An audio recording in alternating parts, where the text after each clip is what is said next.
Hebreos capítulo 8, el versículo 6 al 13 dice así la bendita palabra del Señor. Pero ahora, tanto mejor ministerio es el suyo, cuanto es mediador de un mejor pacto, establecido sobre mejores promesas. Porque si aquel primero hubiera sido sin defecto, ciertamente no se hubiera procurado lugar para el segundo. Porque reprendiéndolos dice: he aquí vienen días, dice el Señor, en que estableceré con la casa de Israel y la casa de Judá un nuevo pacto. No como el pacto que hice con sus padres el día que los tomé de la mano para sacarlos de la tierra de Egipto, porque ellos no permanecieron en mi pacto, y yo me desentendí de ellos, dice el Señor. Por lo cual, este es el pacto que haré con la casa de Israel después de aquellos días, dice el Señor. Pondré mis leyes en la mente de ellos y sobre su corazón las escribiré. Y seré a ellos por Dios y ellos me serán a mí por pueblo. Y ninguno enseñará a su prójimo ni ninguno a su hermano diciendo: conoce al Señor, porque todos me conocerán, desde el menor hasta el mayor de ellos, porque seré propicio a sus injusticias y nunca más me acordaré de sus pecados y de sus iniquidades. Al decir nuevo pacto, ha dado por viejo el primero, y lo que se da por viejo y se envejece está próximo a desaparecer. Cuán difícil es al hombre aceptar su total incapacidad de ser aprobado por Dios para salvación por medio de algún tipo de esfuerzo, mérito propio, obediencia o supuesta bondad en sus vidas. Es tan acentuado este orgullo entronizado en el corazón del hombre que no solo se niega a aceptar su incapacidad para salvación, sino que aún la buena noticia de que Dios dispensa gratuitamente, por su sola gracia, salvación a todo aquel que deposita su confianza en Cristo Jesús, le parece inverosímil y se mira con sospecha. Muchos de estos rasgos de un corazón orgulloso y autosuficiente los vemos reflejados en el pueblo de Israel a lo largo de su historia en relación con el antiguo pacto. Aun cuando el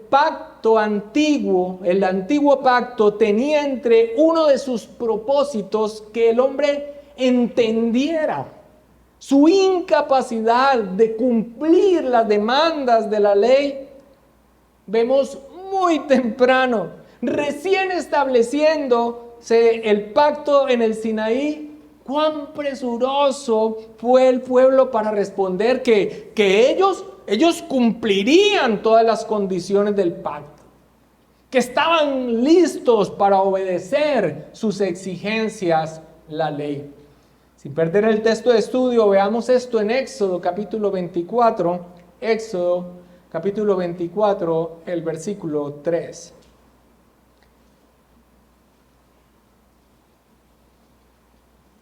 Y Moisés vino, Éxodo 24, 3, y Moisés vino y contó al pueblo todas las palabras de Jehová y todas las leyes. Y todo el pueblo respondió a una voz y dijo: haremos todas las palabras que Jehová ha dicho. Unos versículos más adelante, en el versículo 7 dice: y tomó el libro del pacto y lo leyó a oídos del pueblo, el cual dijo: haremos todas las cosas que Jehová ha dicho y obedeceremos. Pero hermanos, no pasó mucho tiempo. No habían pasado 40 días para que quebrantaran terriblemente el pacto. Apenas estaba regresando Moisés del monte de recibir las tablas de piedra, la ley escrita, cuando ellos ya se habían sumergido en la idolatría, haciéndose un becerro de fundición para adorar. Y eso no fue un caso excepcional de desobediencia. Es el patrón que recorre la historia de este pueblo que Dios se escogió según sus propósitos salvíficos. Un pueblo al que el Señor mismo llama duro de cerviz, pero que en últimas es representativo de la condición de todos los hombres.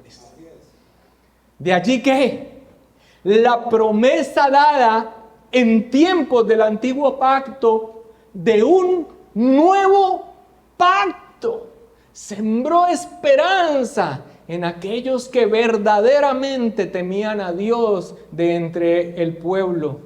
Un pacto en el que esta incapacidad del hombre a causa de su estado caído fuera suplida. Uno en el que por más torpe que fueran, lo cojo no se saldría del camino. Uno en el que el pecado es perdonado plena y totalmente porque ha sido pagado, de tal manera que no hay más conciencia acusadora de él. Uno en el que la ley de Dios es escrita en el interior del hombre en el sentido de ser movidos a querer hacerla, a vivir acorde a ella. Definitivamente este era el anuncio de un mejor pacto. En el texto que nos corresponde exponer en el sermón de esta mañana, se señala el cumplimiento de la promesa de ese nuevo pacto al presentar a nuestro Señor Jesucristo como su mediador.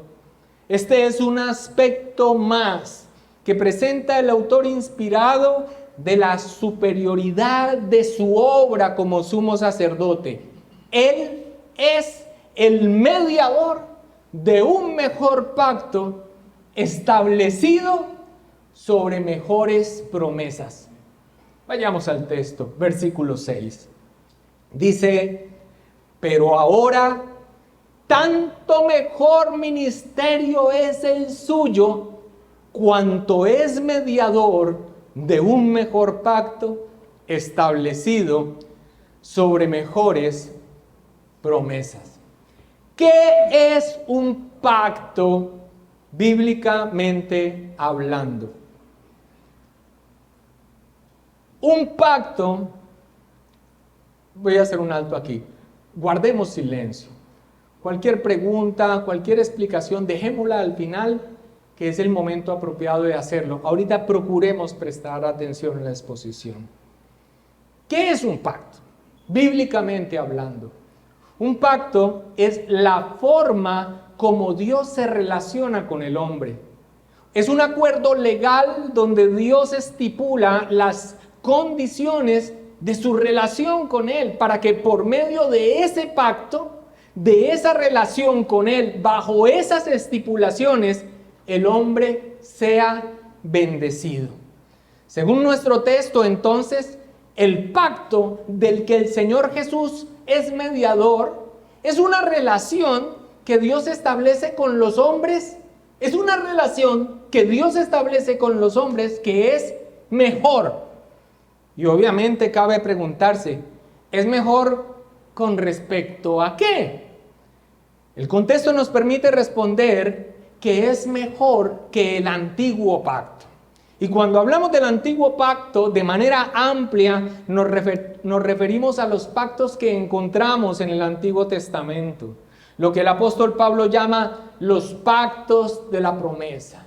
El pacto con Abraham, el pacto con Moisés, el pacto con David, pero que regularmente se refiere al pacto mosaico o el pacto de la ley. Es a este pacto al que específicamente se refiere aquí. Una lectura rápida de lo que dice unas líneas más adelante, nuestro texto nos confirma esto en el versículo 9. Dice, no como el pacto que hice con sus padres, ¿cuándo? El día que los tomé de la mano para sacarlos de la tierra de Egipto. El pacto del que el Señor Jesucristo es mediador es mejor que el pacto de la ley. Pero, ¿por qué es un mejor pacto? Permítame dejar esta respuesta en espera, porque más adelante nuestro texto lo responderá de manera explícita, directa. Este es precisamente el punto cúspide al que quiere llegar el escritor bíblico y al que necesitamos llegar nosotros también. Pero aquí, al finalizar el versículo 6, nos deja ver, sin entrar en detalle, por qué es mejor. Final del versículo 6, porque está establecido sobre mejores promesas. Lo que sí se afirma aquí inmediatamente a continuación es que el hecho de que la Escritura anuncie un nuevo pacto indica que el antiguo no cumplía plenamente la necesidad del hombre de su relación con Dios, que este pacto era incapaz. Leámoslo, versículo 7. Porque si aquel primero hubiera sido sin defecto, ciertamente no se hubiera procurado lugar para el segundo. La lógica es simple. El anuncio de un nuevo pacto prueba que algo no se cumplía con el primero, comenta David Garland. Dice nuestro texto, allí en el versículo 7, si aquel primero hubiera sido sin defecto, traduce Reina Valera. La palabra griega para sin defecto es amemptos, que significa libre de culpa, pero libre de culpa en el sentido que cumple. O sea, si el primero hubiera cumplido, si el primero hubiese sido perfecto, traducen otros. Este pacto, en el que el texto se refiere como el primero, que nosotros ya entendemos por el contexto que es el antiguo pacto, el pacto mosaico, el pacto de la ley, este pacto no cumplía el propósito de relacionar al hombre con Dios como es lo deseado, porque sus estipulaciones, sus condiciones no servían como una base viable para esta relación, por cuanto los hombres son incapaces de guardar sus condiciones, de guardar perfectamente la ley, porque su estado, el estado del hombre es caído, su naturaleza es corrupta, son culpables e inclinados al mal desde que nacen. David Burr al respecto comenta, este pacto, el antiguo, podía revelar el pecado en nosotros y demostrar la profunda perdición de la naturaleza humana. Incluso podía, por medio de los sacrificios, expiar los pecados del hombre, pero no podía transformar a nadie, sino que dejaba al pecador en la misma condición de indefensión moral que antes. Era impotente para salvar al hombre del poder y el dominio del pecado en su vida.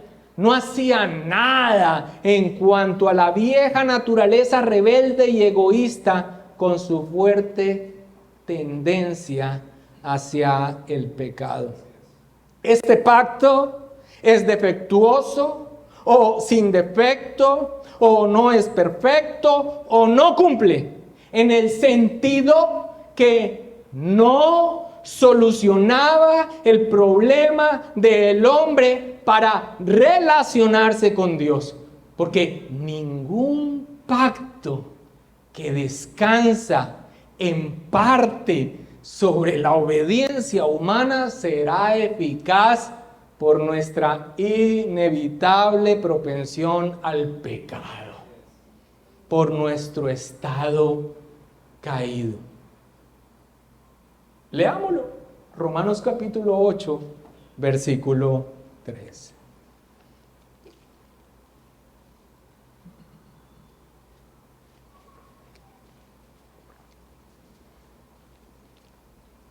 Porque lo que era imposible para la ley, por cuanto era débil por la carne, Dios, enviando a su Hijo en semejanza de carne de pecado y a causa del pecado, condenó al pecado en la carne. MacDonald comenta: a la ley le era imposible producir una vida santa porque era débil a causa de la carne. El problema no residía en la ley, sino en la naturaleza humana caída. La ley habla a hombres que ya son pecadores y que no tienen ninguna fuerza para obedecer. Pero Dios intervino enviando a su propio Hijo en semejanza de carne de pecado. Ahora, siempre hay que aclarar que el defecto está en la condición humana, no en el pacto, no en la ley, en las estipulaciones del pacto. De manera que la ley a la verdad es santa y el mandamiento santo, justo y bueno, dice el apóstol Pablo en Romanos 7:12. Ahora, alguien podría pensar, ese antiguo pacto también proveyó el sistema sacrificial para la expiación del pecado. ¿No era esto una provisión para que el hombre se relacionara con Dios apropiadamente? Y la respuesta es sí y no. Sí, en el sentido que proveía al creyente sincero una forma de lidiar con su pecado acercándose con fe a estos sacrificios que apuntaban a la promesa. Y no en el sentido de que precisamente su continua repetición, sacrificio tras sacrificio tras sacrificio, es un recordatorio de su estado. Esos sacrificios ni satisfacían la justicia de Dios, ni lograban un cambio real, moral en sus vidas. Leámoslo. Hebreos capítulo 10, versículo 1 al 4.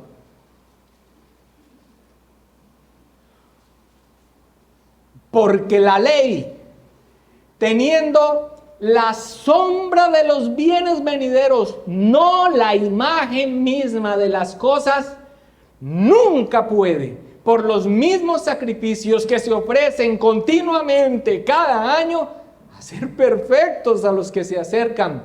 De otra manera cesarían de ofrecerse, pues los que tributan este culto limpios una vez no tendrían más ya conciencia de pecado. Pero en estos sacrificios cada año se hace memoria de los pecados, porque la sangre de los toros y de los machos cabríos no puede quitar los pecados.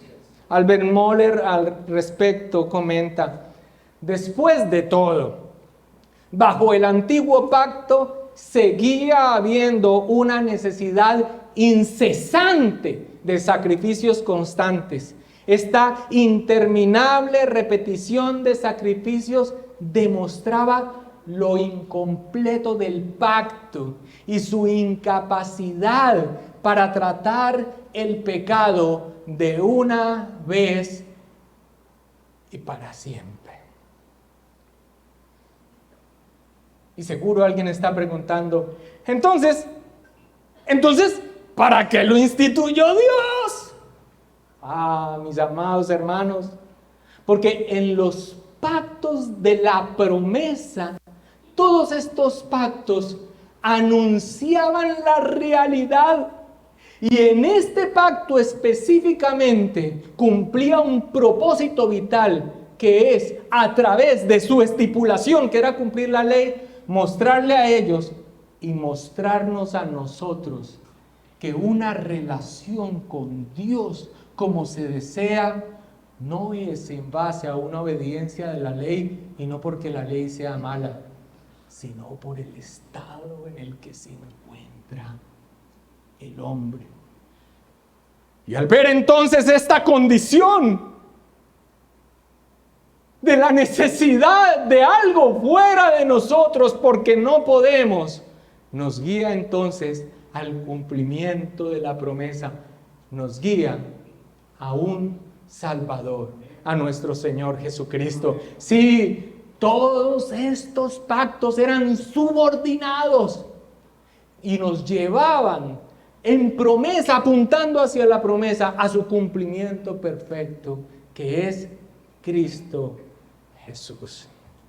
Así que, como ya lo mencionamos hace un momento sobre este versículo 7, la lógica es simple. El anuncio de un nuevo pacto prueba que algo no se cumplía con el primero. Recuerden, son palabras de David Garland. Y es aquí donde el escritor inspirado entra a sustentar escrituralmente lo que ha dicho. Ahora, ¿qué es lo que ha dicho? Que el ministerio del sumo sacerdocio de nuestro Señor Jesucristo es mejor que el sacerdocio levítico que servía bajo ese antiguo pacto, porque Él, Cristo, es el mediador de un mejor pacto. Y lo hace el escritor bíblico trayendo esa promesa dada en esperanza en medio del fracaso rotundo del pueblo en el pacto que Dios estableció con ellos. Trae la promesa de un nuevo pacto. Aquí inmediatamente va a citar a Jeremías, capítulo 31, versículo 31 al 34. Ahora, lo vamos a leer. Quien quiera lo lee de Hebreos 8, 8 al 12, porque está igual. Quien quiera ir a Jeremías 31, 31 al 34, lo podrá hacer. Y la pequeña variante que hay allí, yo la voy a explicar. Va entonces a sustentar lo que ha dicho citando a Jeremías, que por cierto, esta es la cita más larga del Antiguo Testamento que se hace en el Nuevo Testamento. Dice así, voy a leer de Hebreos 8, 8 al 12. Porque reprendiéndolos dice, he aquí vienen días, dice el Señor, en que estableceré con la casa de Israel y la casa de Judá un nuevo pacto. No como el pacto que hice con sus padres el día que los tomé de la mano para sacarlos de la tierra de Egipto, porque ellos no permanecieron en mi pacto y yo me desentendí de ellos, dice el Señor. Allá en Jeremías dice, aunque fui yo un marido para ellos. Y la diferencia está en que el escritor de Hebreos está citando de la Septuaginta, que era el texto que frecuentemente citaban los escritores bíblicos del Nuevo Testamento, pero aquí no hay ninguna diferencia. Porque mientras en nuestro texto que es citado de la Septuaginta dice, y yo me desentendí de ellos, dice el Señor, y en el texto masorético dice, aunque fui yo un marido para ellos, no hay diferencia. Porque cuando dice porque fui yo un marido para ellos, lo está diciendo como algo que fue, pero que ya no es. Y esto va en armonía con lo que dice en nuestro texto de me desentendí de ellos. Sí, Dios fue como un esposo en pacto con ese pueblo, pero este fue un pueblo adúltero. Y finalmente rompió el pacto, con lo cual Él se desentendió de ellos. Versículo 10. Por lo cual, este es el pacto que haré con la casa de Israel después de aquellos días, dice el Señor. Pondré mis leyes en la mente de ellos, sobre su corazón las escribiré y seré a ellos por Dios, y ellos serán a mí por pueblo. Y ninguno enseñará a su prójimo, ni ninguno a su hermano diciendo, conoce al Señor, porque todos me conocerán, desde el menor hasta el mayor de ellos. Porque seré propicio a sus injusticias y nunca más me acordaré de sus pecados y de sus iniquidades. La cita consta de 3 partes. La primera parte es el anuncio de un nuevo pacto. La segunda parte es la promesa, pero presentada de una manera negativa. O sea, que no sería como el de Sinaí, que ese nuevo pacto no sería como el de Sinaí. Y la tercera parte es una parte dulce y son las mejores promesas de ese nuevo pacto. La primera parte, que es el anuncio de un nuevo pacto, está en el versículo 8 cuando dice: porque reprendiéndolos dice, he aquí vienen días, dice el Señor, en que estableceré con la casa de Israel y la casa de Judá un nuevo pacto. Esta es la base del argumento del escritor de Hebreos. Que este anuncio, esta promesa hecha en el Antiguo Testamento por Jeremías de un nuevo pacto, implica que el antiguo pacto no cumplió, que era defectuoso en el sentido que ya explicamos. De hecho, ¿cómo inicia el texto diciendo ahí en el versículo 8? Porque reprendiéndolos dice. La promesa de un nuevo pacto se da en el contexto de la acusación a los israelitas de romper sistemática y continuadamente su pacto con Dios. Quiero compartirles de la misma carta de Jeremías un dictamen de la boca de Dios sobre la relación de este pueblo con el pacto que Él estableció con ellos. Leámoslos todos. Vayamos a Jeremías capítulo 7, versículo 23.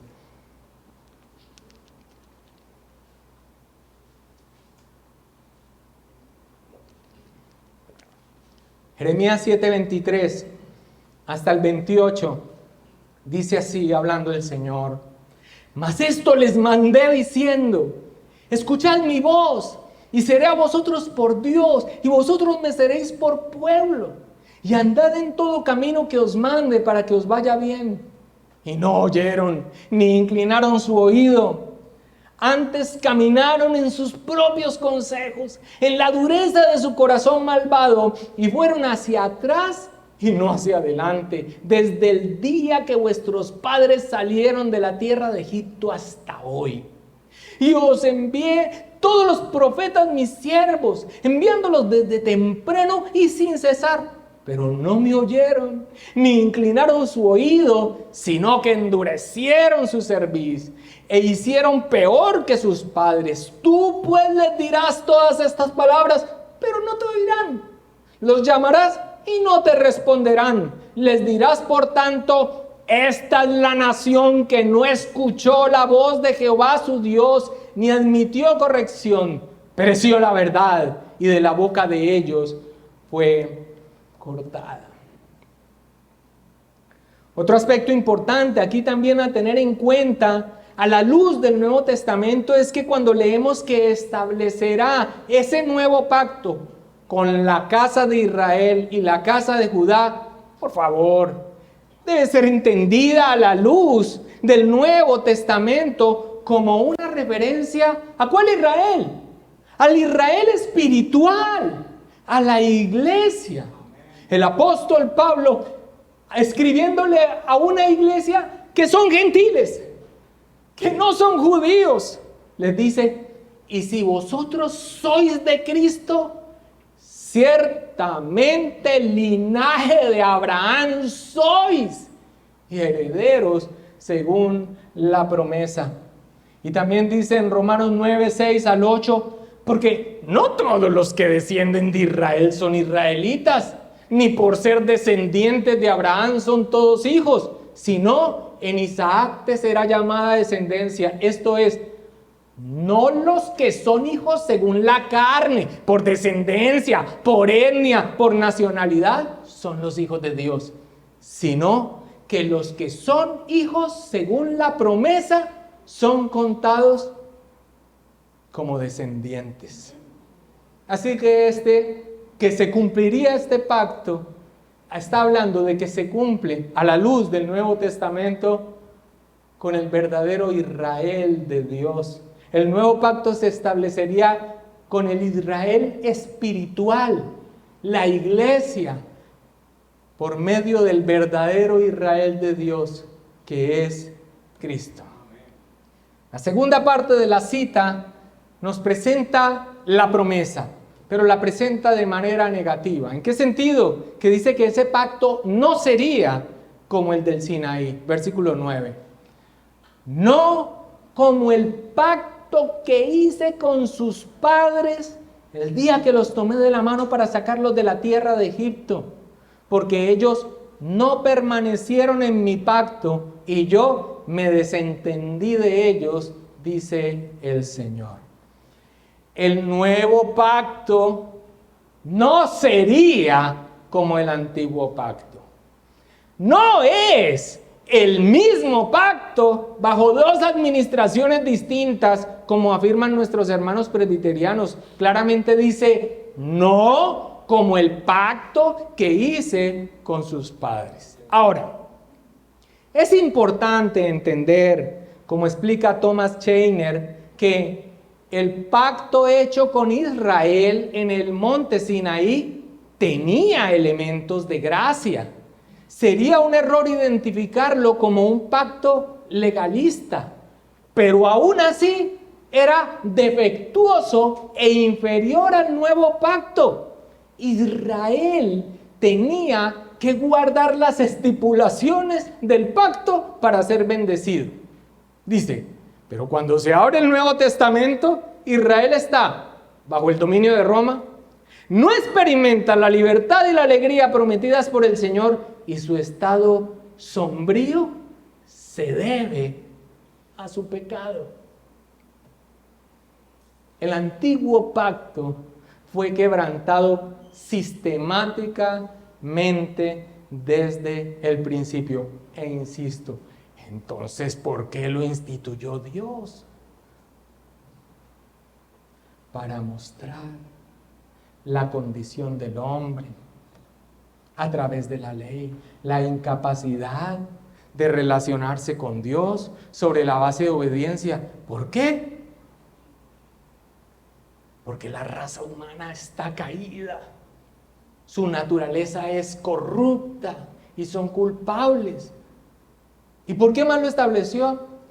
Para preservar a ese pueblo por medio del cual vendría la simiente a través de la ley y preservarlo a través de la historia hasta que llegase aquel a quien es hecha la promesa misma.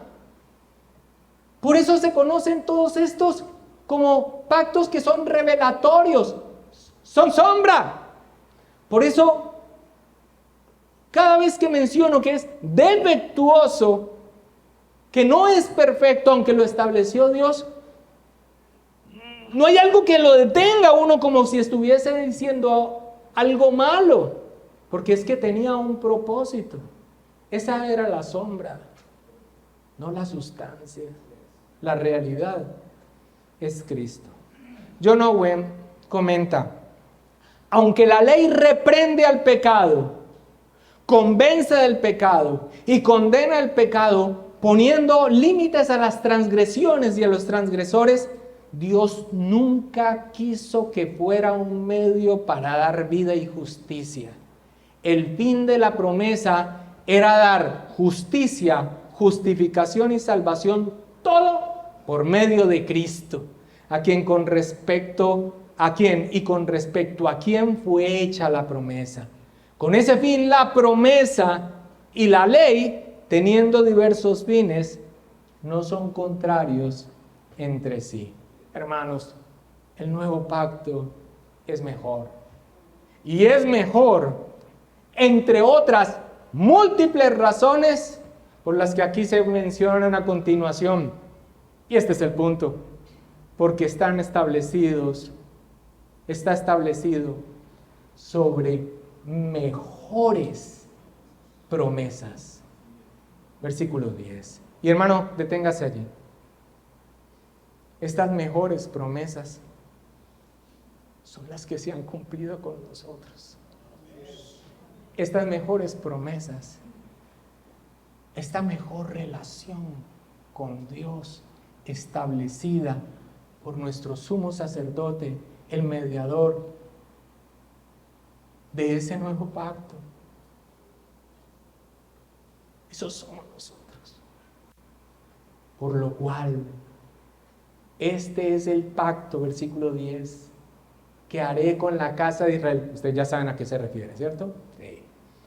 Después de aquellos días, dice el Señor, pondré mis leyes en la mente de ellos y sobre su corazón las escribiré y seré a ellos por Dios y ellos me serán a mí por pueblo y ninguno enseñará a su prójimo ni ninguno a su hermano diciendo conoce al Señor, porque todos me conocerán desde el menor hasta el mayor de ellos, porque seré propicio a sus injusticias y nunca más me acordaré de sus pecados y de sus iniquidades.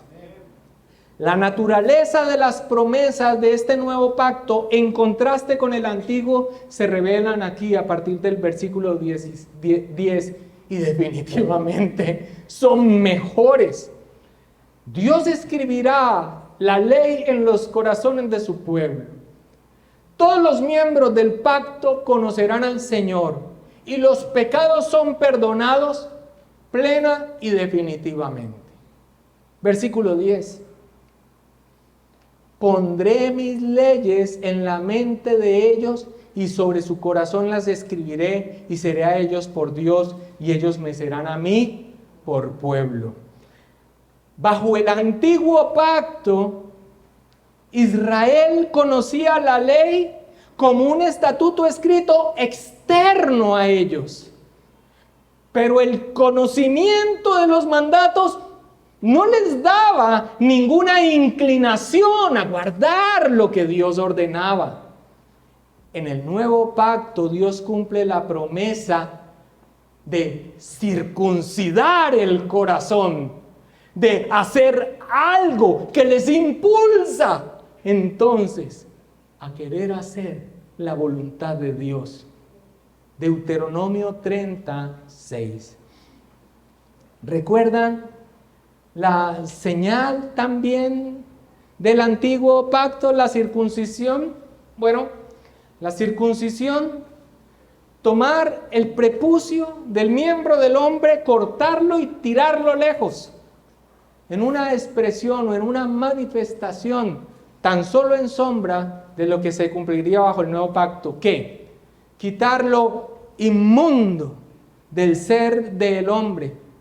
Pero esto solamente era una sombra o una señal.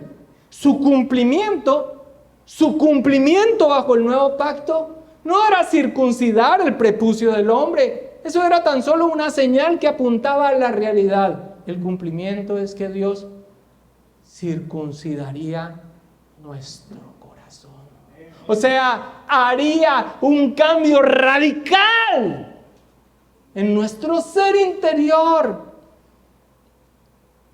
La promesa en Deuteronomio 36 es: y circuncidará Jehová tu Dios tu corazón y el corazón de toda tu descendencia, para que ames a Jehová tu Dios con todo tu corazón y con toda tu alma, a fin de que vivas.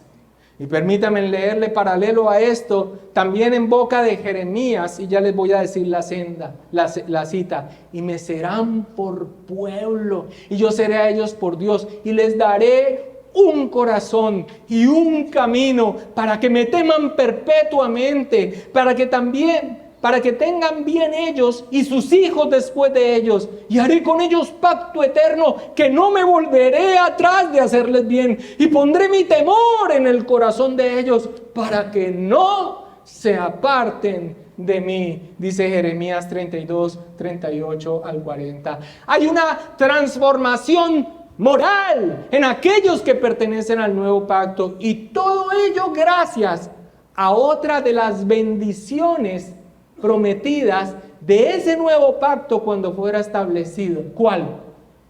El derramamiento del Espíritu Santo sobre toda carne, sobre todos aquellos que pertenecen a ese pacto. La presencia del Espíritu Santo, la habitación del Espíritu Santo, que cambia la disposición regente de nuestro ser hacia nosotros mismos y ahora la inclina hacia Dios. Por supuesto, no de manera perfecta, porque Dios en su sabiduría, como lo veremos más adelante, consideró dejar un remanente de pecado en nosotros. Pero aun cuando nosotros pecamos, un verdadero creyente no se deleita en el pecado ni se queda revolcándose en él como si ese fuese su estado. Hay una continua desazón. Mientras callé, se secaron mis huesos. Pecamos, sí. Pero ya no podemos estar allí. Y es por la presencia del Espíritu Santo de Dios.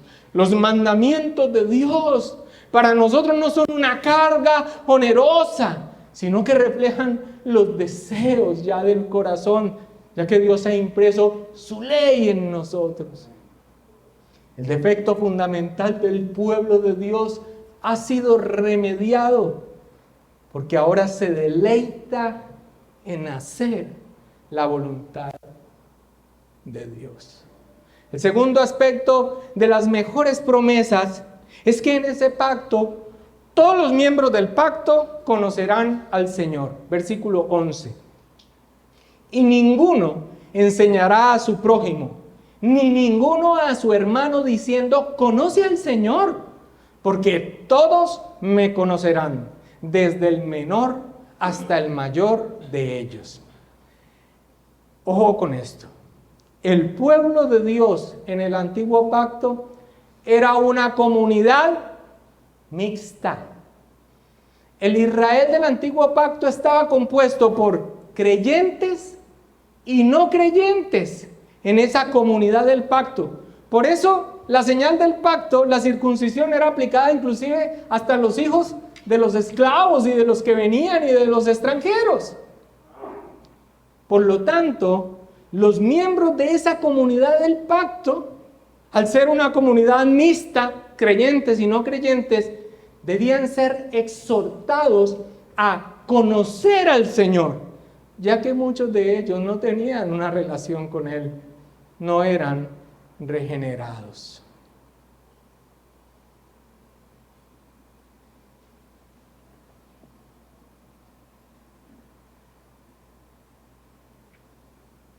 Pero bajo el nuevo pacto, los que verdaderamente han sido cobijados bajo ese pacto en Cristo Jesús son creyentes. Esas son nuestras convicciones. La iglesia, el Israel espiritual, está compuesta por creyentes. No habría que decirle, porque este no es un pueblo mixto, al que hay que decirle a alguien que pertenece a ese pacto, ven y conoce al Señor. Porque todos los que pertenecen a Él ya le conocen salvíficamente en Cristo Jesús. Ahora, por supuesto que esto no significa que los creyentes, que son quienes hacen parte de ese nuevo pacto, no necesiten ser enseñados, sino que ellos ya conocen al Señor. O sea, tienen una relación con Él por la fe en el Hijo, en el Hijo, nuestro Señor Jesucristo. Ahora, también debe ser claro que decir que cada miembro del nuevo pacto conoce al Señor no niega que algunos afirman ser parte de ese nuevo pacto, o sea, ser creyentes, y no pertenecen verdaderamente a Cristo. De hecho, tales reclamantes no son verdadera y genuinamente miembros del nuevo pacto, ya que el nuevo pacto, por definición, significa que la ley está inscrita en el corazón de uno, que se le ha dado una nueva vida por el Espíritu Santo de Dios. Todos los miembros de ese pacto conocerán al Señor. Y el tercer aspecto glorioso y el punto de este texto maravilloso en cuanto a las bendiciones de este pacto para nosotros, todos lo son, pero este es que los pecados son perdonados plena y definitivamente. Versículo 12, mira, está hablando Dios, porque seré propicio a sus injusticias. Nunca más me acordaré de sus pecados y de sus iniquidades. ¿Cuál es el fundamento de ese perdón total, definitivo? La muerte del Hijo eterno de Dios encarnado, nuestro Señor Jesucristo, su muerte expiatoria en sustitución en la cruz del Calvario. Es en base a esa muerte sacrificial y en sustitución que nuestros pecados son perdonados total y definitivamente. ¿Por qué? Porque consumado es, porque la deuda es saldada, porque Él recibió sobre sí mismo toda la condenación de la ira justa de Dios sobre Él en la cruz del Calvario, recibiendo todos los rigores del infierno en sustitución de nosotros. En sustitución de nosotros. Hemos sido perdonados. Sí, por más increíble que te parezca, esto es glorioso, esto lo afirma la palabra del Señor, indistintamente de cómo te sientas tú. Pero nosotros caminamos por fe y no por vista o por lo que sintamos. Yo creo lo que la palabra del Señor ha dicho, que el que ha creído en el Señor Jesucristo para salvación ha sido perdonado, y ha sido perdonado porque la deuda ha sido saldada. Por más estrafalaria de la gracia que esto parezca, este es el Evangelio. El sacrificio de Cristo trae un perdón genuino y duradero. Y el nuevo corazón implantado en los creyentes se basa precisamente en esa obra sacrificial de Cristo, en el perdón asegurado mediante su muerte expiatoria. David Garland sobre esto comenta: así, el nuevo pacto en esencia tiene que ver con una relación con Dios establecido por el perdón de pecados y experimentado mediante la interiorización de las leyes de Dios. Más adelante, en su comentario, continúa: cuando Jeremías proclama que Dios perdona la maldad de los que están bajo el nuevo pacto y no recuerda ya sus pecados, eso significa que los cristianos verdaderos, eso no significa que los cristianos verdaderos dejen completamente de pecar. Tampoco nos da licencia para el pecado. Como más adelante lo dirá el autor, nos va a alentar a despojarnos del pecado que nos asedia, pero sobre la base de su gracia y su perdón. El texto termina diciendo a manera de conclusión: al decir nuevo pacto, ha dado por viejo al primero, y lo que se da por viejo y se envejece está próximo a desaparecer. Y no es que haya algún momento donde los dos pactos hayan estado en vigencia, traslapándose. Es una expresión para mencionar que todo aquello que ha caducado, lo que es la expresión que aquí se traduce como viejo y próximo a desaparecer en el sentido de que se envejece, es algo en la metáfora natural, pero una vez establecido el nuevo pacto en Cristo Jesús en la cruz del Calvario, ese antiguo pacto ya cumplió su función. Cristo establece el nuevo pacto. Pasarían menos de una década para que incluso el templo y todos los sacrificios que allí se desarrollaran fuera acabado a través de la destrucción de los romanos sobre Jerusalén. David Burr comenta: la bendición del nuevo pacto consiste en que nuestro sumo sacerdote toma todas las medidas necesarias para capacitarlo, para guardarlo y vivir en el ámbito de sus beneficios, guiados por su mano, fortalecidos por su poder, salimos de Egipto en la confianza de que sean cuan sean las pruebas del desierto, por su gracia llegaremos a la tierra prometida. Hermanos, permítanme unas muy breves reflexiones finales. Ay, mi hermano y mi hermana, qué difícil es para nosotros recibir sin reservas esa gracia de Dios dispensada en Cristo Jesús. No es difícil, sí. ¿Qué lucha en nuestro corazón?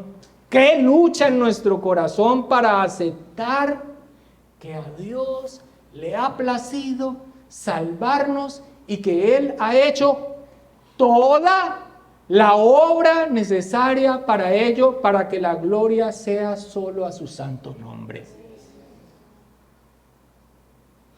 Volvemos una y otra vez a la obediencia y al esfuerzo de rectitud, no como el resultado de haber sido introducidos a esta nueva vida bella bajo la bendición de Dios, sino como la base o el fundamento de nuestra relación con Dios. En el interior somos legalistas de pura cepa, pero detrás de esa aparente rigurosidad por agradar a Dios, lo que realmente está es esa raíz que no ha sido arrancada del mérito, de las obras, como la razón de la aprobación por Dios.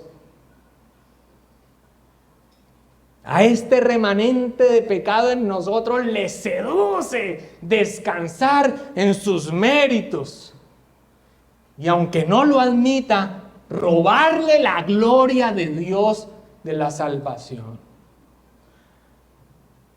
Pero si este no fuera el caso, qué orgullito, qué vanagloria se empieza a levantar cuando, hemos aceptado esa salvación por gracia y empezamos a ver nuestros avances, nuestro conocimiento, 3 o 4 cositas más que sabemos, una vida honorable, y empezamos a perder de vista que no somos más que polvo perdonado y escogido para la gloria de la alabanza de su nombre. Nuestro orgullo, nuestra vanagloria, nuestra altivez, nuestra prepotencia empieza a crecer y a crecer y a crecer y hasta crecer hasta que ¡pap! Viene la caída y la humillación.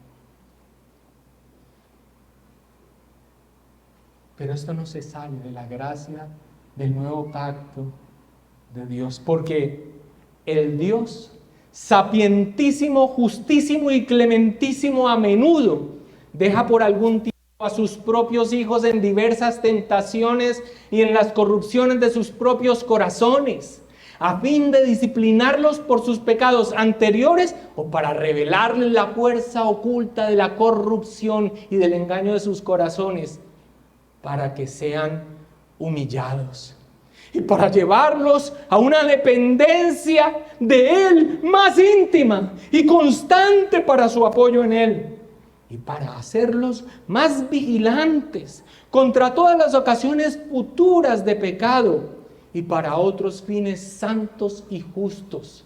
Por consiguiente, todo lo que ocurre a cualquiera de sus escogidos es por su designio, para su gloria y para el bien de ellos. Así redacta nuestra confesión de fe. Aún esto, que no se escapa de las bendiciones del nuevo pacto en el Señor. Y aún sobre la base de la gracia y avanzando, gloria a Dios por una vida de santidad. Gloria a Dios por el conocimiento. Gloria a Dios por una vida honorable. Gloria a Dios. Pero cuando empezamos a perder de vista y empezamos a subir, la palabra es clara que después de la altivez, pero para nosotros, para bien. Porque es entonces cuando una vez más volvemos nuestros ojos a quien nunca podemos perder de vista, a nuestro gran sumo sacerdote, que es el mediador de un mejor pacto, el nuevo pacto, el pacto de gracia. Amén.